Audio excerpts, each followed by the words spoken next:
What's going on, YouTube? Figured I'd do another little quick video on something quick and simple for wheelchair users. My winter chair here has got a low and a complete flat. So I'm gonna put some new tire tubes in and just give you a little showcase on how I do that.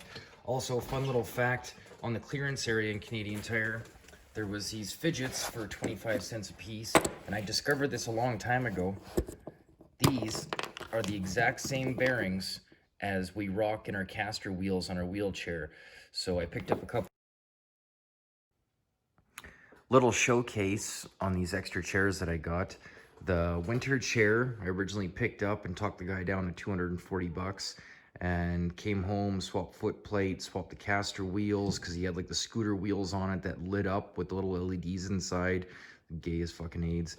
And put the different side guards on, put the rims and tires on completely different, raised and set the axles for the new casters, set up made a little leather strap for the legs and put a different foot plate on, did a whole bunch of this stuff. Actually, the back, I raised the backrest, and the reason it curves back on the rails right here is because those from here up are the old anti-tippers from my wheelchair, but I cut the fucking wheelie bars off and set those in because they had the little clicky to drop in and click through the hole to lock in. I'll maybe peel those apart and give a little in-depth on that later. And then this tie light, I got super lucky on this tie light. They replaced it for their daughter who was 16 and growing up and grew out of it. I didn't really care about that. I just wanted it for the chair and the parts. And by the time I showed up after all the messaging, they just gave me the chair. They just gave it to me. Didn't even charge me for it. And I was going to pay over 300 bucks for that thing. I was still in negotiations with them. And then I show up. They're like, here, you can just have it. Just put it to a good home. And also, you can see the little chrome part there. I also raised that backrest too.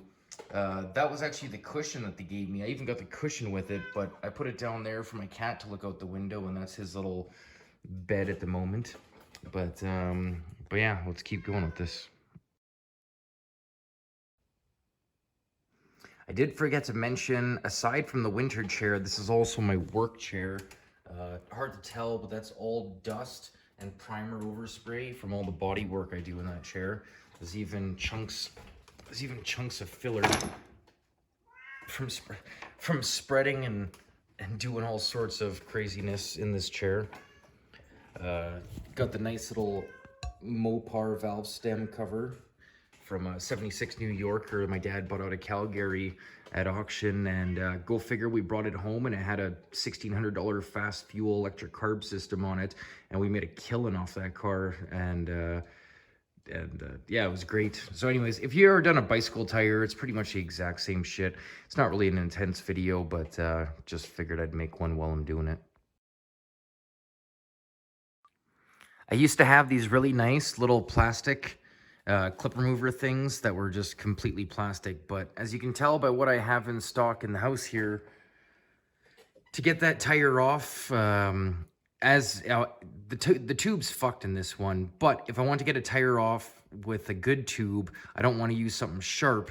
So go figure, between everything I got here, the closest thing to a flathead is this and my minty fucking clip remover that I've had for 15 years.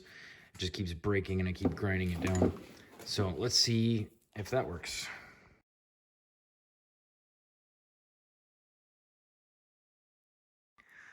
Another thing you should pay attention to, because I did screw this up when I changed tubes in the tie light, is that there's these little arrows for directional for the tires, and I have one directional tire going forward and one going backwards, so I'm really good at doing donuts in the other chair.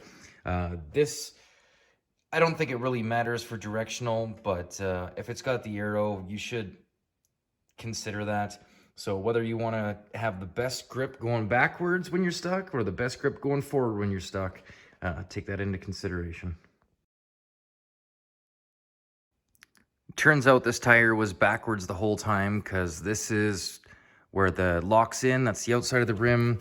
And as you can probably tell by the crap on the tire, if you can, it was always backwards the whole time. What I always do, put the valve stem through, put the cap on so so the tube can't pull through, and then just start feeding the tire over. And always do the first layer and then worry about the second layer after, because if you try doing them both together, you're just gonna fuck shit up. And it's done like dinner, just like that. I completely put the tire back on by hand, just one beat at a time. And got this little 5-gallon roll-around compressor in the house that I just plug in and air it up with that, and away I go. Gotta have air when you got a workbench like this in your living room, right? Come on, man. Tim Allen, be proud. That's my living room.